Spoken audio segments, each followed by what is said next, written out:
Hi, this is Chicken Philosophy B-Sides, um, Team of Rivals, Part 3, in which I'll pick up where we left off in Part 2.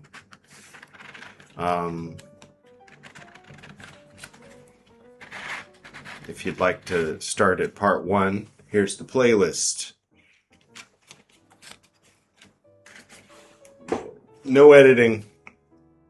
No editing. If I burp, what is written, said the Romans to the people who are complaining about the INRI.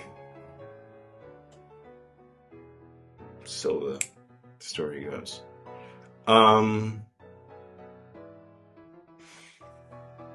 So assumptions are being made. It's fine. I mean, I'd prefer the in-group to exist. No, it's okay if I'm the only one in the in-group. Let's see if I can see, because without using any visual aid. Sometimes on A-sides, Chicken Philosophy, sometimes the thumbnail image is based on a throwaway line and not indicative, it's a funny word, of the primary topic of discussion. No, so there's a 50 to 100 minute episode in which 30 seconds of which is a throwaway gag line, and then that becomes the thumbnail. So, we pull up the cards just to be wacky, and then the Dungeons and Dragons cards just to be extra wacky, controversial, kind of throw it into a what is he serious about Dungeons and Dragons, or is he not serious about tarot? Oh, who cares, right? But one of them was the Baphomet, or the Baphomet, which was this monster with horns and a heart cleaver, bad guy. And I was like, all right, let's read about the real Baphomet. Well, the real Baphomet was the French misunderstanding of Mohammed. They were like, we're gonna go murder those people in, the Crusades, right? Those worshippers of Baphomet. What are you talking about? Oh, you mean Mohammed? They don't worship him, right? They're heathens. And the Orthodox Christians too. They're all the same. Anybody who doesn't worship the Pope, the French, with their limited capacity for. It was the tens. It was the 11th century, right? And then 800 years later, Eliphas Levi came up with the image that most people associate with the devil or whatever, because the Satanic Church likes to build statues of it in front of courthouses and whatnot. But it's actually Baphomet, according to Eliphas Levi. And it's androgynous and both good and evil, and it's some kind of symbol. It's okay, buddy, okay. And so then I made that classic image that's often mistaken for Satan, the thumbnail. And certain folks aren't watching the episode, but commenting on the thumbnail, or commenting on the episode as if the thumbnail is misunderstandings all around. So what can you do? I mean, no one will ever know, because nobody watches this, nobody watches that, so it's all just a little inside joke for me, between me and myself. All right, so we're going to read, this is backwards, and it's a collared shirt, so we're being extra ridiculous today. Okay. So I'm late. I'm supposed to read this after the quinnery is finished. And we finished the quinary, and then I did the beginning of the second quinary, and then I was like, oh, it's time for B-sides. So here we are. All right. It's this Abraham Lincoln thing that I couldn't be less interested in. Let's read a little bit, and then I'll read some more of my Lincoln. Lincoln seemed to have come from nowhere. A backwoods lawyer who had served one undistinguished term in the House of Representatives and had lost 2 consecutive contests for the U.S. Senate. Contemporaries and historians alike have attributed his surprising nomination to chance. The fact that he came from the battleground state of Illinois, and stood in the center of his party. What? Oh, that was the end of a sentence. I thought it was the beginning of a sentence fragment. The comparative perspective suggests a different interpretation. When viewed against the failed efforts of his rivals, it is clear that Lincoln won the nomination because he was shrewdest and canniest of them all. More accustomed to relying upon himself to shape events, he took the greatest control of the process leading up to the nomination, displaying a fierce ambition, an exceptional political acumen, and a wide range of emotional strengths, forged in the crucible of personal hardship that took his unsuspecting rivals by surprise. That Lincoln, after winning the president, I'm so used to like on A-sides where clips that was going to have like, hey, check us out, where Robert Downey Jr. pantses that guy whose name I ought to know, Gary and Wyatt, never mind, and the other guy, Max and Robert Downey Jr. Ian, isn't RDJ's character named Ian? The phone holder that goes in the... It bit me. Anyway. What? That Lincoln, after winning the presidency, made the unprecedented decision to incorporate his eminent rivals, they said the thing almost, into his political family. The cabinet was evidence of a profound self-confidence and a first indication. You ever heard, keep your friends close, keep your enemies closer? Maybe it wasn't confidence at all, but insecurity. I want to keep these guys where I can see them so they can't plot against me. No. Maybe. The cabinet was evidence of a profound self-confidence and a first indication of what would prove to others a most unexpected greatness. Seward became Secretary of State, Chase, Secretary of the Treasury, and Bates, dressed up like his mom and creeped around the motel. And Bates, Attorney General. The remaining top posts Lincoln offered to 3 former Democrats, whose stories also inhabit these pages. Little turn of phrase. Gideon Wells. I am sick and tired of that one Uber driver who, when I was telling him about my shit going on online, was like, oh, it's Rick and Morty, And I was like, anyway, so Gideon's astral. Gideon? No, Gideon. You ever see Gravity Falls? No, I haven't seen Gravity Falls. You gotta see Gravity Falls, Gideon. You even look like Gideon. And there's a pyramid. Oh, it's Gideon. You're Gideon. If I had time travel and cause lightning to strike the backseat of a Prius powers, I know which Uber passenger would be. ashes being scraped off the... No, nothing like that.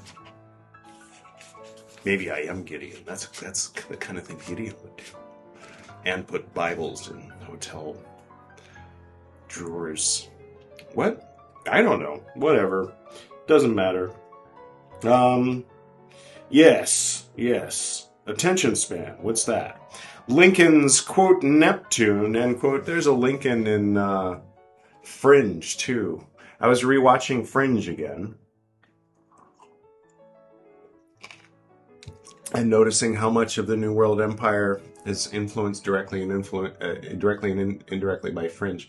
See, because I was like in this cult hellscape, but then 2 a.m.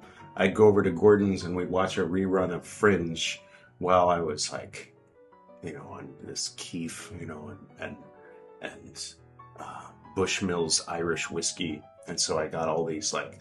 My dopamine experience for the day was always wrapped up in laughing with Gordon and Fringe and all that, and then it would just kind of get buried in my subconscious, and it was like so foreign to the bullshit going on at Screen Actors Guild or out at the Procrustean Order that it just sat there. And then when it came time for me to write my book or write my story, was all about Lincoln and multiple dimensions, and there were other things.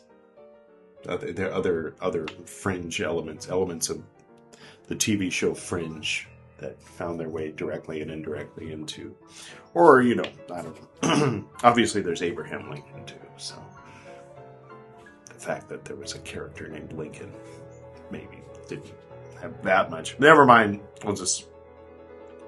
What are we doing here? I don't know. See, the attention span theater. That's why we do this, because there's no other way that I would be able to read something so dull. Gideon Wells Lincoln's Neptune. What do you mean his Neptune? Oh, the Navy. Was made Secretary of the Navy. Master of the Ocean or something. Yeah, that's cute. Montgomery Blair became Postmaster General. And Edwin M. Stanton, Lincoln's Mars, eventually became Secretary of War. Apparently, the Postmaster General in China was a friend or knew my grandpa. So there was a little trick you could do back in the 30s where you write Dan Reib, China, on an envelope and put the postage on it and put it in, and it would arrive at my grandfather's mailbox in Shanghai. Okay, what? Yes, every member of this administration was better known, better educated, and more experienced in public life than Lincoln. Which Lincoln? The one from our dimension or the one from the other dimension? Because that other one is far more outgoing, and the one here, though rather intelligent and insightful, wears glasses and is kind of, oh, wait, we're talking about President Abraham Lincoln, not Lincoln from Fringe. Played by the actor who also plays a character in the Arrowverse. Right? Yeah.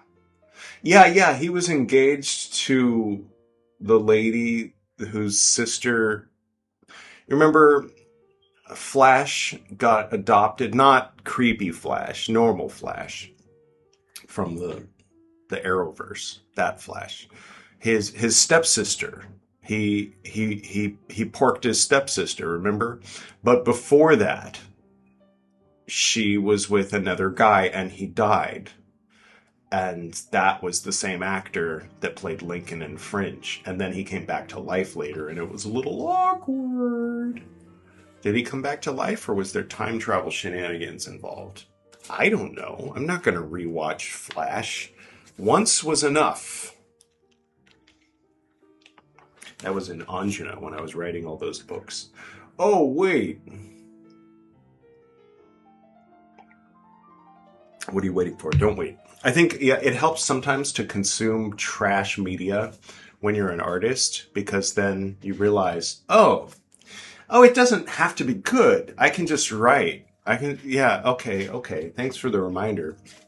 Like, I was reading all the Dune books, and even the prequels, though trash, were well written. And I'm like, if this thing that I consider trash is far better written than anything I write, then what chance do I have? And then I was like briefly hanging out with someone who had bird droppings on the inside of her windshield, like Emo Phillips's joke, but in real life. And she wanted me to read this Daughter of the Blood. And I read that and I realized, this got published? Oh, fuck. I can write far better than this. So it's good. Sometimes you gotta read trash media. Okay. What? Lincoln's Mars... What? I don't know. What are we talking about? Eventually became Secretary of War. Yeah, that seems reasonable. His Mars, his Neptune. What kind of occultist shenanigans are going on here? Every member of his administration, even the penis... Oh, wait, we're not reading St. Paul. He doesn't mean body parts. Or he's not making a double entendre about body parts. I should say, every member of this administration was better known, better educated, and more experienced in public life than Lincoln. Their presence in the cabinet, is that where you hide the Christmas presents? No, presents with a CE, and it's a different kind of cabinet. What? Might have threatened to eclipse the obscure prairie lawyer from Springfield. It soon became clear, however, that Abraham Lincoln would emerge the undisputed captain of this most unusual cabinet. Truly, a team of rivals.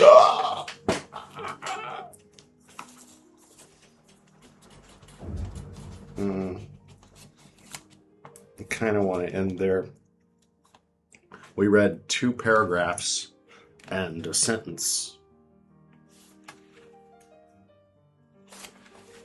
Yay! It's over! I don't have to read this again until the end of the Ashram 15, because the end of the second quinary is going to be the Darkening Age, which I must admit is a little more interesting to me than Team of Rivals. I feel like I ought to read Team of Rivals, especially if I want to revisit. I'm going back, I'm flip-flopping a bit on whether I want to revisit the New World Empire and Interdimensional Coffeehouse universe at some point in the future. Because I've got an alternate universe Lincoln, and so if I want to flesh out the alternate universe Lincoln, because he's just sort of a footnote in here, but his legacy is great and specific and not all that related to his legacy in real life. But if I learn more about, if I read this whole flipping book, then in my late 50s or early 60s, perhaps I'll revisit this idea and flesh out the other Lincoln and stick within the parameters that I've set for him in this book, specifically in the chapter called Timeline. Right? Yeah, Timelines, page 242. See? That's... So on page 242, yeah, Timelines. So let me just, as part of this, let me just read the parts that have Abraham Lincoln in it. 1861, Abraham Lincoln attempts a revolt and is executed. That's all we have to go on. So he's the John Brown, except there's no slavery. Okay, what? Yeah. So because Henry VIII was satisfied with Catherine of Aragon in this universe, and Henry IX grew up and became king, and he was like brilliant and united all of Europe under one banner, but loyal to the Roman Catholic Church, and they stomped out all those little Protestant things that were starting to happen. Yeah, at some point, like they had like some kind of natural reformation that led to the abolishment of slavery earlier. And honestly, that's all subtext. I don't think that's even written in a footnote in this book. So But what they did do was they had an early surveillance state, sort of a steampunk surveillance state going on. And Abraham Lincoln was into like privacy. He thought that you should be able to like have a private conversation without the church knocking on your door and asking you what you meant by that, you know. And so he's went in a bunker, maybe with some guns, with his 10 sons who used to whip him. I don't know, maybe. I'm just guessing. And then lost. And that's the story of Abraham Lincoln.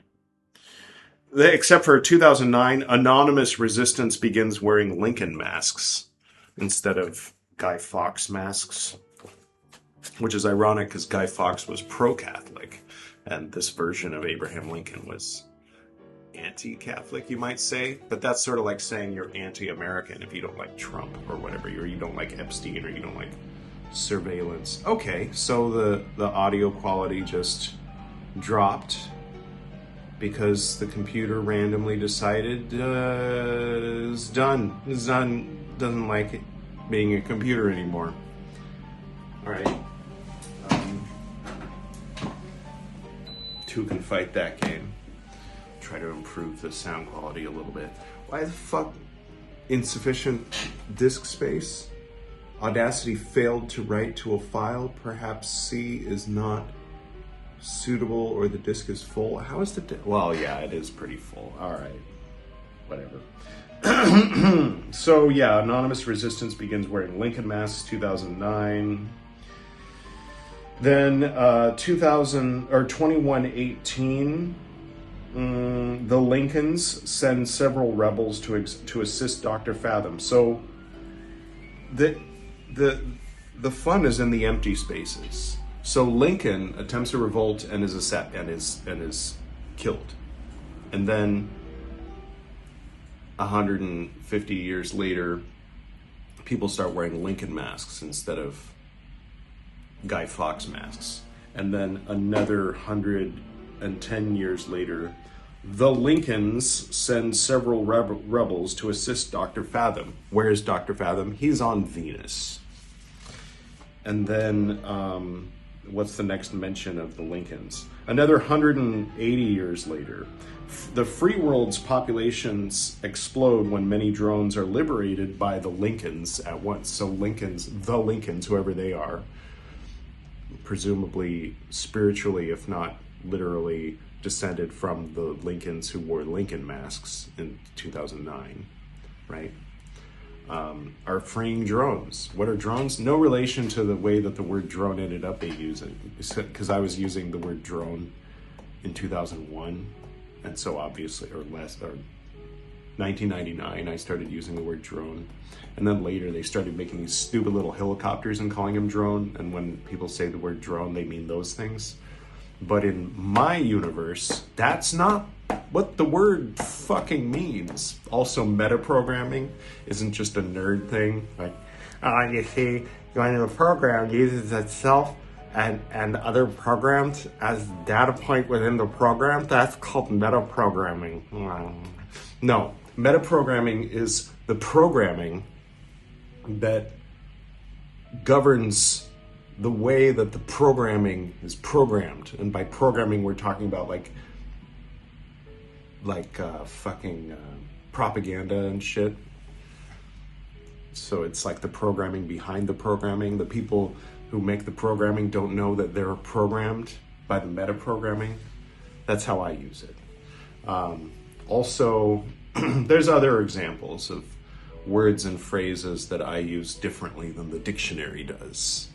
And I'm not saying I'm right. I'm just saying I'm free to fucking use those words the way I want to. If you can call whatever the fuck comes out of your ass tomorrow morning the singularity, then I'm free to fuck around with words too. Maybe nobody will ever know or be aware or find it absurd that I use words differently than the rest of the speakers of the English language. I don't care. I'm gonna do it anyway. Because fuck you. And when I say fuck you, I mean to hit or strike. It's an old Teutonic. Okay. What Then the next reference to the Lincolns comes later on. 2562, so like another 300 years later, Charles the Grey becomes a Lincoln. Charles the Grey is half gray alien, and he lives on Venus, half human. And Lincoln is a role, but most people don't realize that it's a role. They just assume it's a guy or that it's AI, but it's actually a team of people who take turns playing the role. That's the last reference to the Lincolns in the timetable, or in the timeline. Now, back to what we were reading last time. Billy said, quote, "I must take leave. I will probably see thee around. I run a restaurant on 85th. 'Twas nice meeting thee, Blythe," end quote. And then there's a little dot indicating some time passed or whatever. The Lincoln led her to the door of her apartment. Quote, "Inside thou'lt find a room of indefinite proportions.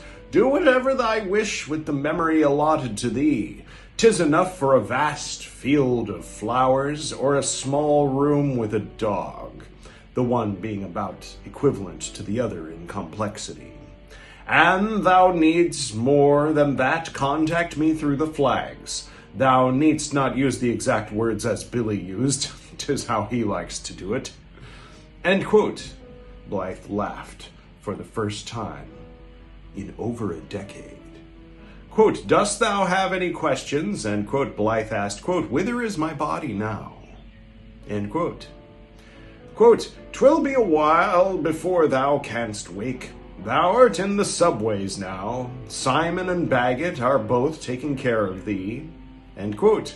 Blythe let out a sigh of relief. Quote, this is before Baggett had the plug installed. Did he ever have, I think he was using, that's the thing, he was using virtual reality goggles and still getting vertigo and stuff, so he's kind of a wuss. But maybe he did eventually get the plug. I forget what my intention was, but Simon never got it, so. But yeah, presumably they'll come visit her, right?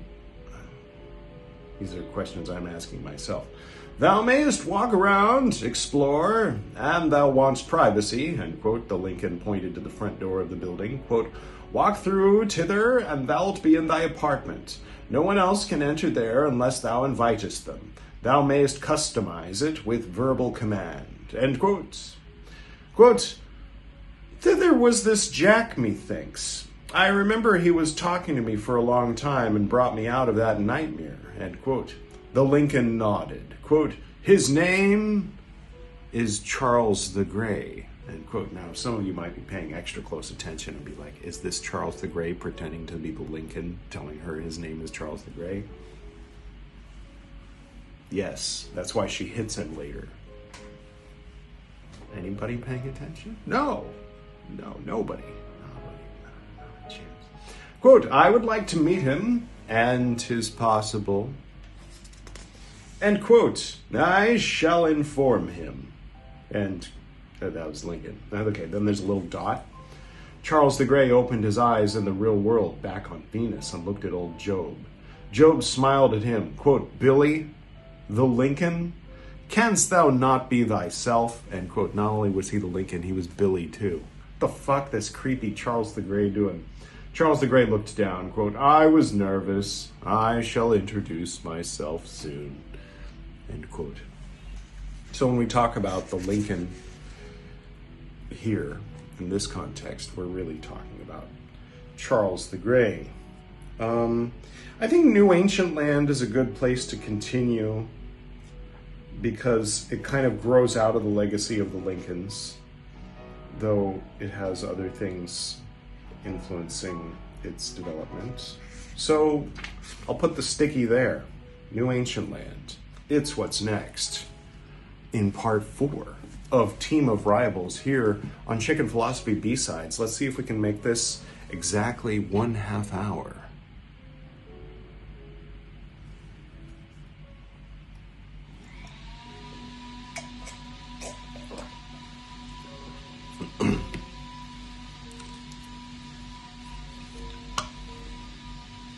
Until next time.